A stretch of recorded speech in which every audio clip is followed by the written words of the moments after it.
What's the most surprising company policy you've encountered that the public doesn't know about? Story 1. At AutoZone, answering the P&E was priority over the customer standing in front of you. The idea was the customer standing in line is already a guaranteed sale, while a P&E call is potential for more. Story 2. I work for a small family-run bakery. They own 2 SPs. If you have cancer, they keep you on the payroll. You get full pay for 2 years, then half pay for another 2 years. I've heard a lot of people on family-owned workplaces. Yes, some of them deserve it, but not all of them. I've Nestle never heard of any place else that has done anything like that for their people. Story 3. During COVID times, if we tested positive for COVID, we weren't allowed to send proof, and we weren't allowed to discuss it over the P&E. You had to go in, SW them the test, then you were sent me. Story 4. At a tel I worked at, somebody ate up the employee handbook. During fires, we were to huddle indoors away from windows, and during tornadoes, we were to wait outside in the parking lot. Story 5. I work for a utility company and we have storm duty. The basic idea is that whenever there's a big storm and enough people lose power, everyone in the company drops what they're doing and has a role to play to keep the public safe and get people restored faster. Some examples. Office workers may get sent out to put caution tape up around down wires or to help with triage efforts. Call center workers may switch from taking customer calls to do dispatching for all the extra people you get sent out into the field. Both employees and repair crews from other utilities will get called into IAST. Extra IT workers may get called on to monitor systems related to outage reporting or dispatching crews 24/7 while they're under load. Story 6. I worked in it for an insurance company. Whenever anyone filed a claim on their automobile policy, before the company did anything, they sent a letter that said they had investigated the claim and determined it was we toot merit. However, if the claimant wished to have the decision reviewed, they could, but sold be aware of the specific penalties for insurance fraud in their state. Most people called screaming about the accident was not their fault. Tissay claims were handled promptly and professionally, but they some percentage of the claimants were too intimidated to complain. Story 7. Unlimited paid time off policies are scams. When employees have vacation balances in their accounts, companies have to carry the value of that time as a liability on their balance sheets. Some genius figured out that by offering unlimited time off, employees don't take any more time off than they would under the limited time off system. Some studies suggest employees actually take less vacation with unlimited PTO, but then the company carries zero liability on their balance sheet. Edit. The replies below like, no, I love my unlimited PTO. SW that people truly don't understand the impact of these policies or understand what it even means. Story 8. I never worked there, but Discount Tire has a policy of never letting a customer drive off the lot with potentially dangerous tires, bald, poor condition, etc. There are many stories of people who can't afford tires going in there and just begging for what they can get. They'll replace them for free. Edit. This post got a lot of traction. I'm not editing the original post because that was my original comment, but using the word begging was inappropriate. Please replace it with the word asking as you read it. Story 9. I work in healthcare. During COVID, we were so short-staffed that employees tested positive but were asymptomatic were denied PTO sick leave. They just made you wear a mask. And if you wanted to be off because you were sick with something that wasn't COVID, you had to call the agency nurse, describe your symptoms, and she would decide if you got to stay me or not. Even if you felt like death, if you were not deemed contagious, you were fully expected to come in. Because of that policy in several healthcare agencies, I think a lot of patients would be surprised and possibly disturbed to know that they were being taken care of by staff actively ill and even COVID positive. Story 10. Many airlines intentionally overbook flights, betting that some pangers won't SW up. When too many people do, they offer incentives for volunteers to give up their seats. It's a calculated gamble, prioritizing profits over customer convenience and satisfaction. Story 11. At PNC Bank, if you transfer money from one of your accounts with them, for example from money market into checking, they put a LD on the money for several days, so if you are writing a check W using the transferred money, you can incur an insufficient funds fee. They tried that on me, but when I threatened to pull everything, they waived the insufficient funds fee. Story 12. When I was a F&B department head for a large golf resort, I was tasked with bringing new blood into the department. Problem was that I could not increase my headcount, and if someone left, I could not place a request in until after their last day. The process of hiring someone new took about 10 weeks, in which time I would be SRT handed. I would get from my boss that certain people were still there, then get for paying overtime. When I would bring this up to my HR recruiter, she would just give me a knowing look, basically middle management. Story 13. I used to work for an internationally known bank, but I was low in terms of pay and rank. If a customer got charged for exceeding their overdraft limit, we could not refund it, unless they had money. If the customer had savings or a large mortgage, then the charge was refunded. But if they were poor, no refund. I later got promoted where I was authorized to refund up to $250 we tut question. So if a poor person was charged $30 three times in a month and I felt it was unfair, I'd refund the $90 and then put words in their mouth like, I imagine you've spent a lot of time pinning us over this and your payee bill might be about $50, so I'll credit an extra $50 to your account for that. And you know what? You mentioned you have your daughter's wedding coming up? I would love it if you could buy people a round of drinks, but as long as you say this is because Carblaze Bank made it happen. And then I can justify crediting your account with another $110. Story 14. I worked for a company where all men had to wear suits Monday through Thursday. Shirts could only be white or light blue. Ties couldn't have any graphics on them aside from lines or dots. One guy wore a tie with teeny golf clubs on it, and the owner sent me to get a different tie. He lived an hour away. Story 15.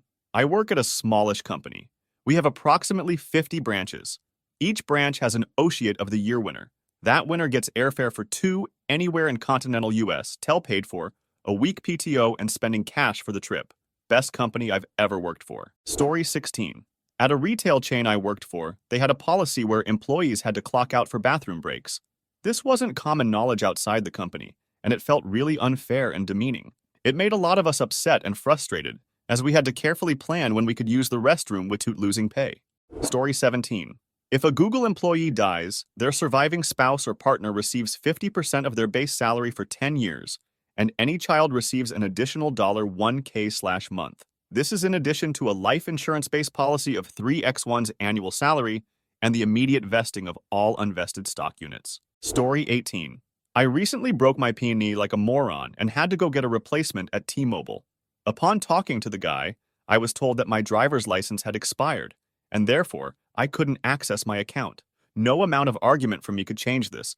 Never mind having the credit card that has paid the bill for the last 10 years, etc. Long story, luckily, I had my GF as an authorized user on the account, and we were able to get a new PNE later that day.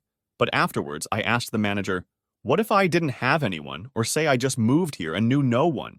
To which he replied that I could call T-Mobile customer service, give them my user PIN or whatever, and add someone as an authorized user. I then asked if I could add that guy over there, and he said yes, anyone with a valid ID, because some of that's more secure than using a secondary form of ID. Asinine. Story 19. When I worked at a major cable internet provider, it wasn't that we weren't giving you a credit because we didn't want to. We weren't giving you a credit because it went against our scorecard, and we'd get in trouble. Call it the beginning of the month, and you'll get more love. Story 20. I work for a company that has a fairly relaxed dress code. Exposed tattoos are fine as long as they don't depict drugs or gang symbols. T-shirts and sweatshirts are permitted as long as they have the company logo. Sandals are allowed if you wear socks. But the one thing I find ridiculous is that we cannot wear anything with an OD on it. If it has an OD on it, don't leave your office. You will get in trouble for it. Story 21. Worked for a computer gaming company, and we could give out in-game items of certain value or other items of certain value if we had a very strong reason to do so. That was so much fun. Story 22. One of the most surprising company policies I've encountered was at a retail store I worked at. They had a strict no asking for time off during lie days rule, which makes sense.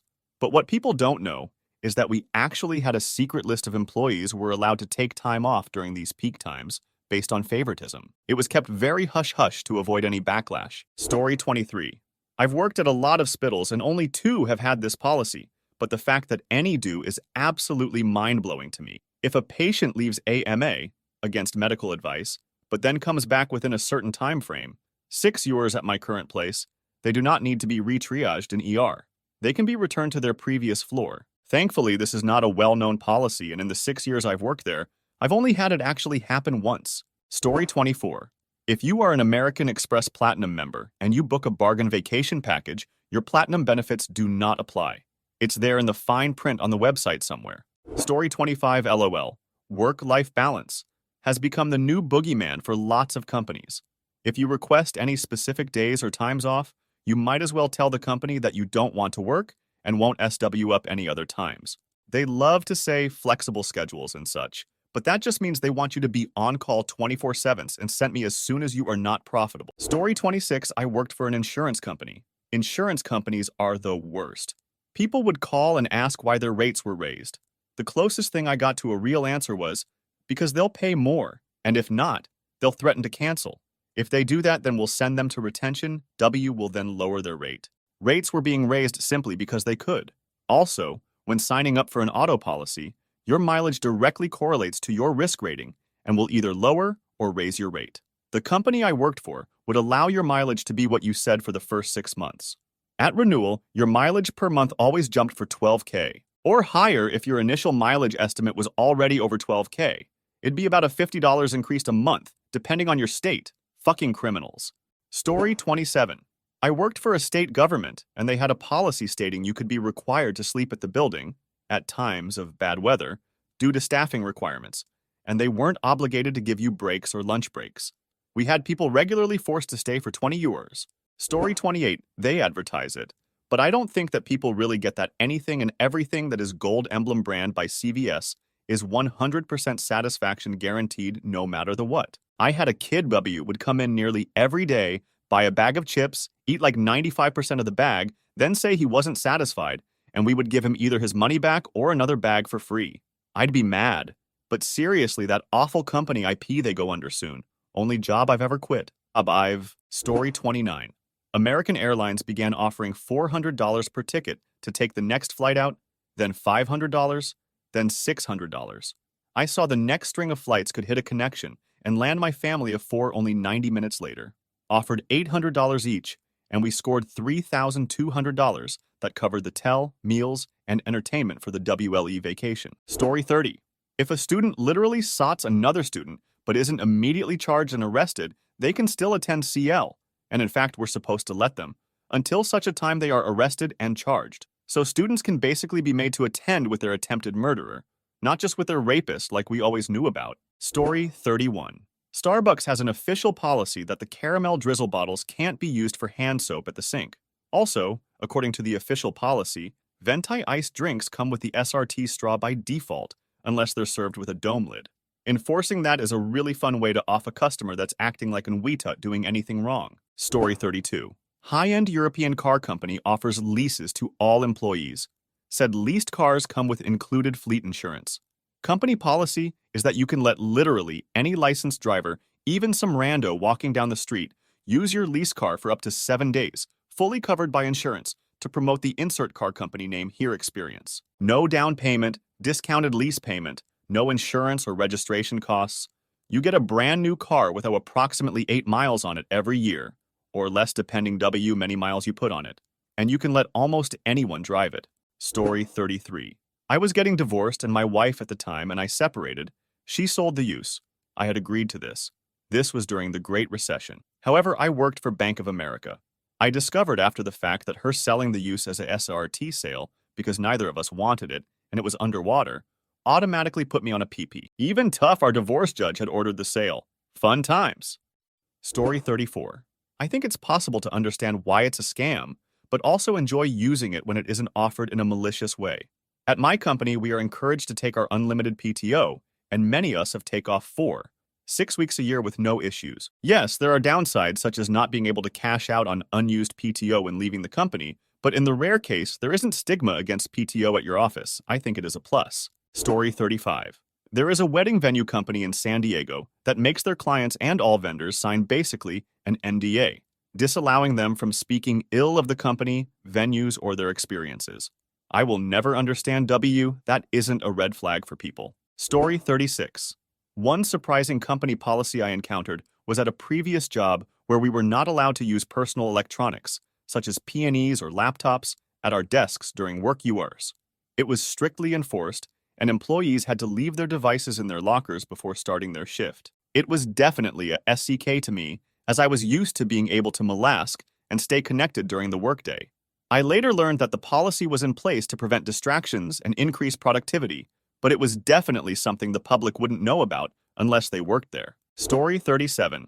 Maybe this isn't in the vein of the question, but basically, my job is to write policy and procedures for the company for which I work. When starting this position, I literally read every policy the company had in place. The company I'm working for had, still on the books, a policy in place that if a company, private jet was available when you'd like to use it for personal use, there was a simple form to fill out for the request, and boom, the plane was yours for that time. You'd have to pay for the time using the aircraft for personal use. But the price was something stupid cheap, like, from memory, 65C mile. Low L. It's an old policy that can't be adhered to. The company no longer has its own private fleet, but I always love a chance to bring up that crazy old policy that's still on the books. Story 38. Teachers don't get paid for days they don't work unless they use sick leave. All summer and winter breaks are unpaid. Also, lie days. My school pays for 186 days. All the at-me planning and grading is on us. We get 15 days of sick leave, per state law, and we are unded if we use it. They are fine with us coming as sick. Story 39. My wife worked for a British company that was taken over by a large bank. She was forced to take a 2-week lie day each year because the logic was if you were up to no good, fraud, etc., 2 weeks would be long enough for whoever filled in your position to uncover your deeds. She worked in the training department for a company that had nothing to do with banking. Story 40. The Petco that I worked at as a teenager had some interesting policies. The guinea pigs that bred accidentally would be eaten by staff, like BBQ-style tacos. Anything else that bred was thrown away alive in the garbage, or staff took them to feed to other animals, like hamsters and whatnot for snake food. Last edit. I'm not going to reply to any more comments, but just wanted to say I'm sorry if this is triggering or upsetting. It is truly my experience. Happened around 15 years ago, and I think others out there are aware of animals being thrown away since there have been dumpster dive rescues. I'm not saying all Petcos or pet stores do this, but mine did. And regardless of it being a corporate branch, common sense would indicate that not all stores or businesses are ran up to code or by the books. Not all of them run exactly the same way. That's my only explanation, I guess. I do know what I saw and experienced with my branch management regarding throwing overpopulated animals away was 100% true. And while I don't want to believe they ate the guinea pigs, I wouldn't put it past them. They were very detailed in W they tasted and W they prepared them. Albeit a tiny amount of meat, but regardless, that's what they said, and I believed it from everything I saw. Whether or not I'm believed, I don't care. But yeah, sadly, animals aren't always treated the best historically. That's all I got. Take care, internet strangers. Story 41.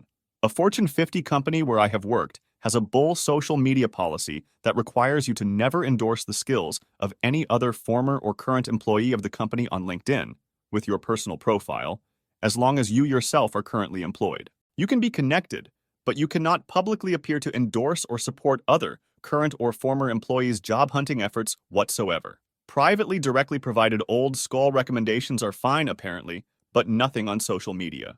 They don't really provide a rationale, nor for the life of me can I imagine why they think it's a worthwhile policy. Story 42. I worked for a private company with a cool reputation where you found you needed to meet with a Christian counselor once you had been with them for a while. They insisted it was fine if you weren't Christian, but I also didn't work there a lot longer after. Story 43. Lots of companies have training, certification, reimbursement programs, especially if they're using a Paycom or Insperity type of third-party payroll HR software, whatever. Also, lots of discounts on major retailers are offered via the same partnerships. We barely have 60 employees, but thanks to Insperity got 10% off daycare, which is significant. H gets $2K in health and wellness equipment annually. Got a power rack and set of dumbbells last year, a Peloton this year, etc. Had no idea until he accessed the portal to see if we had any discounts for a TV purchase LOL. We have a company, 3 halves on-site hybrid format that is denied in part or full by a majority of supervisors. Sorry, no hybrid for this division, or you can WebFH 1 day a week, but it can't be Monday or Friday, etc. Why? When everything can be done from me, why not at least try it out? Story 44. We often have to talk to our clients on the P&E, and there were a few became highly offended for being called sir or ma'am on the call. They use that as an excuse to threaten to cancel their account unless we grant them some sort of special concession or waive valid fees because they didn't bother to read their contracts. So because of that, we're no longer allowed to call anyone on the P&E TSE 2 words or UMA what their gender is. We have to ask them if they prefer to be called by their first name or their full name. Story 45. At Sylvan Learning, I was a lead tutor, an admin, and was expected to take P&E calls at the front desk. But God forbid they had any questions, because I wasn't allowed to answer them. I had to refer them to the director. W was there maybe 50% of the time, and that's being generous, because he ran 2 centers, so I had to tell parents to expect a call from him when he can, over the stupidest. Left many parents frustrated, and it made me look like a tool. I knew the answers to all of their questions out of sheer experience, but if I opened my mouth, I was overstepping. That being said, if I didn't answer the P&E and let it ring till VM, I was chewed out. So, moral of the story is when a person doesn't give you a straight answer over the P&E at a company, don't jump to conclusions that they don't know anything. Some people may be in this position, and a lot of P&E lines are recorded and sent to cooperate and listened to for QA/QC. Not all Sylvans are like this, BTW. It was a small franchise of 5 centers, and only the 2 that my director ran had this policy. But still it was. Very happy to be out of there. Never looking back. Story 46, someone donated a CGM, continuous glucose monitor, diabetes device for monitoring blood sugar, to the Goodwill I work at, and I, a type 1 diabetic, was told to throw it out because we don't have any place to put it. Story 47, I have diagnosed epilepsy. Walmart would give me absolute when I worked there if I got any of my warning signs and needed to sit down. One time my coach was yelling at me to get back to work and that it wasn't his problem. Dude was a real piece of work. And as soon as I stood up, I started seizing and ended up spending the next 5 days in the spittle. The fun part? When I got back, I got told technically it was my fault for the situation, and that I'm supposed to go me if I'm feeling that way, and that my attendance points wouldn't be excused in that scenario, and my 40 hour of protected time off is for that purpose. Don't know if this counts, but the WLE situation just seems so smy to me. Story 48. There is a company in the UK which will dry clean your suit if you are unemployed and have a job interview. And despite their business being key cutting, they still actively recruit former prisoners and have developed training programs for convicts. Their boss has become the new prisons minister following the recent election. He genuinely believes in reform. Thanks, Timpsons. Story 49. Okay, this is secondhand, but had a friend W worked at Enterprise Rent-A-Car. Indian customers always try to haggle for a better price and often take it as an insult if you won't. So she was instructed by her manager to quote them a higher price. And when they inevitably try to haggle, they just end up haggling it down to the standard price. If they don't attempt to haggle, they were supposed to pretend they found a discount so that they're not overcharging anyone. Story 50 high school policy was a 3-day ATME suspension for kids caught skipping school. One kid in my neighborhood would skip school on Tuesday and then get rest of the week off. Story 51. At AutoZone, answering the P&E was priority over the customer standing in front of you. Always taught that was kind of weird and annoying, especially when you're in a hurry and need help. Story 52. The CEO of a company I worked for many years ago had his CS department do detailed reports on every product complaint and service failure, not necessarily to find his trained staff at fault, but to tweak the system. He spent many URs poning or physically visiting customers W had been affected by the company's product or service. Little surprise, he was very successful in senior management. Story 53. When I lived in Fort Collins, Colorado 25 years ago, there was a story about Woodward Governor, an aerospace company in town. I was told that they had a ceremony called marrying the company, where the company promised to take care of the employee, and the employee promised absolute loyalty. I think there was even a ring involved. However, something that crazy, someone would have written about it, and Googling around, I can't find anything. So maybe it was just a rumor. Story 54. IDK, but my company handbook expressly forbids employees to fly an aircraft. It's gotta be an insurance thing, but it is ridiculous that they had to say that. We do nothing whatsoever with aviation. I couldn't imagine being in a situation where I had to stop and think, oh, I shouldn't pilot this plane right now. I could get fired. Feels like telling an electrician he is forbidden to enter orbit as it's against company policy. Story 55, I'll go positive, diagnosed with cancer. My company actually has insurance to continue to pay me a good portion of my salary while out on FMLA, and pays for critical illness insurance, so I got dollar to pay for the person W took care of me and my fur babies when needed. I had no clue and didn't expect anything like that. Honestly, I'll do whatever I need to be loyal and my attempt to repay them. I'm not done with what I'm going to have to do. They still are supporting me more than any company would. I worked at Verizon and other big companies before. I'd lose my use and probably my job if I got the diagnosis with them. Story 56. My old, and since revised, company handbook indicated that we could not use company branding on dating or adult content apps, specifically naming Tinder, OnlyFans, Pornhub, Christian Mingle, Clown Dating, and Black People Meet. Story 57. Insurance companies have special exemptions from the Bill of Human Rights. That's what allows them to charge you different premiums based on gender. No other organization is allowed to do that. Story 58. My first job ever was at Dollar General in 2018, and in order to get hired, I had to sign a contract saying I would never in my life speak about the company in a negative light. Story 59. Okay, this isn't work, so I'm sorry for not answering the question properly, but this is 100% true and students tested it. At my high school, we were not allowed to wear German helms. Viking helms tuch, perfectly acceptable. And I mean, the handbook specifically stated that Viking helmets were allowed. We decided to test it when we read the student handbook. Friend came into school with a Viking helmet on. He got sent to the principal's office, and the principal told him he was free to go. And thank you for reading the student handbook. Several students tried this same thing happened. Even more wild, at the same time, our high school had a very strict hat policy. You were only allowed to wear hats that were solid color or purchased at school. Viking helmets, tuh, you're good. Story 60. There's a national childcare chain, Harmony, not the real name, starts WAC, that puts a skinking amount of their revenue into lawyer retainers. This is because their money-saving strategy of hiring absolutely Weaver will take the minimum wage, badly training them, if at all, burning them out and letting facilities rot until they are safety risks. They sick their lawyers on disgruntled families and staff ruthlessly to keep stories of these goings-on out of the media. Kids get hurt, lost, and traumatized in these skulls. If families knew the standards this company held, and the way corporate leadership talks about them, especially poor families and families of color, behind closed doors, they wouldn't have much of a business left. Story 61. Not really a company policy, but I work in produce transportation, and we have a cartel fund for when our trucks coming from Mexico get held for ransom by the cartel. Story 62. Icelandic natural disaster insurance is mandatory for all me owners, and is supposed to cover damage from floods, earthquakes, volcanoes, etc. When there was a flood in the river next to our cabin that did some damage, we filed for compensation. The reply we got was that they don't cover it when the flood is a result of snow in the mountains rapidly melting, filling the river and flooding. That's literally the only reason the rivers flood. So the policy is that flood is covered unless the flood happens the only way it possibly can.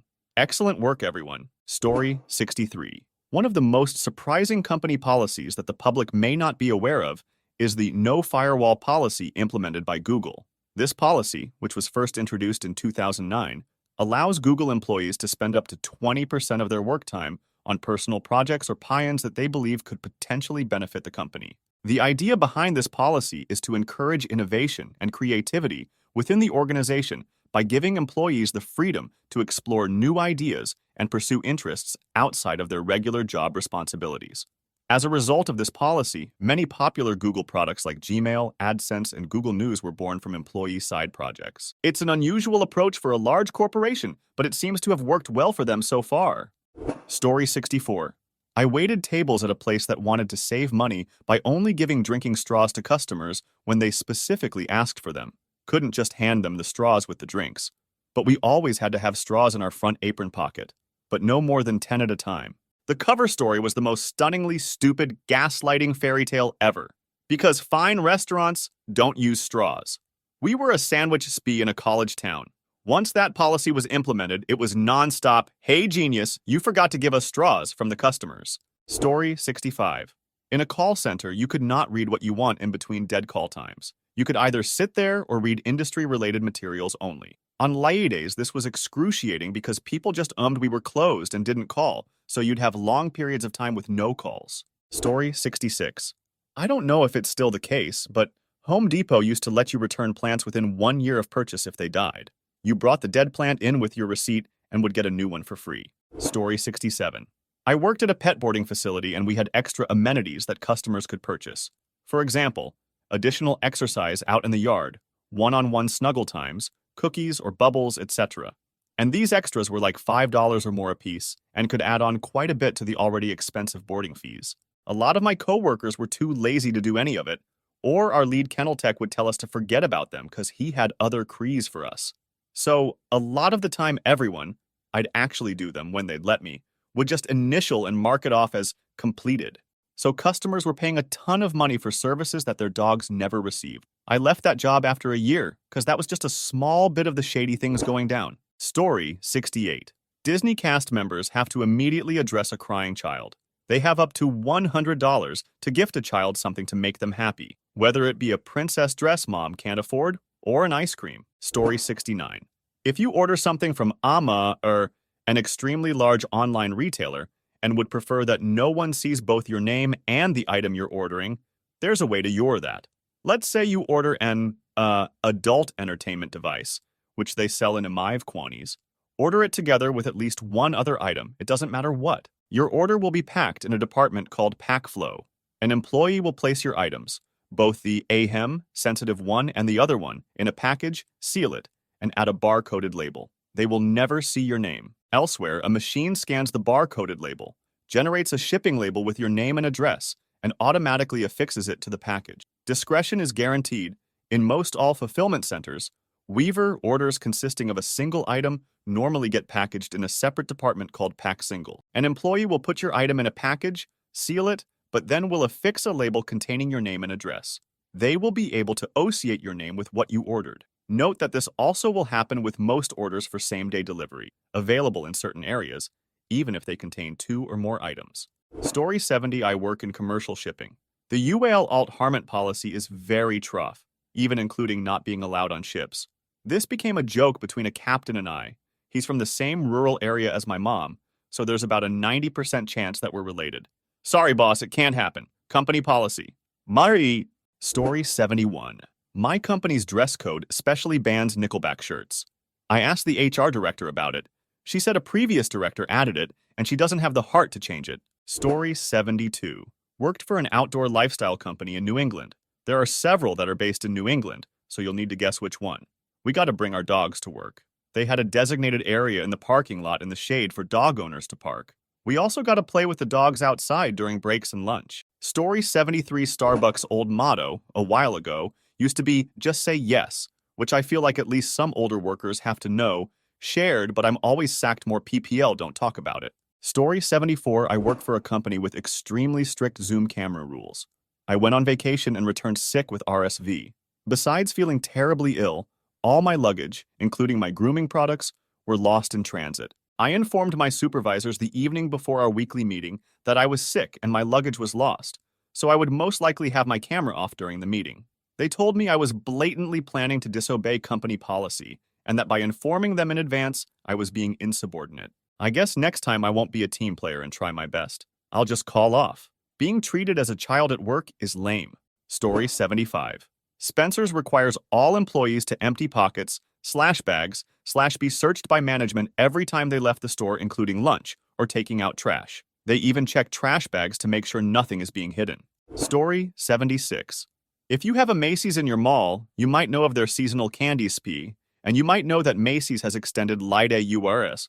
So if your mall closes at 7, Macy's is still open at 11.